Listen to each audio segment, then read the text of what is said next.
A wife came home early and found her husband in their bedroom making love to a very attractive young woman and was somewhat upset. "You are a disrespectful pig," she cried. "How dare you do this to me, a faithful wife, the mother of your children? I'm leaving you. I want a divorce straight away." And the husband replied, "Hang on just a minute, love, so at least I can tell you what happened."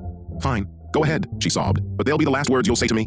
And the husband began. "Well, I was getting into the car to drive home, and this young lady here asked me for a lift. She looked so down and out and defenseless that I took pity on her and let her into the car. I noticed that she was very thin, not well-dressed, and very dirty. She told me that she hadn't eaten for 3 days. So in my compassion, I brought her home and warmed up the enchiladas I made for you last night. The ones you wouldn't eat because you were afraid you put on weight."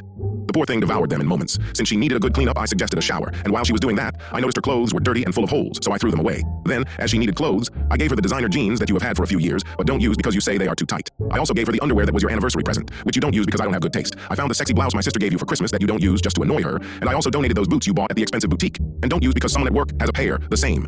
The husband took a quick breath and continued. "She was so grateful for my understanding and help, and as I walked her to the door, she turned to me with tears in her eyes and said, 'Please, do you have anything else that your wife doesn't use?'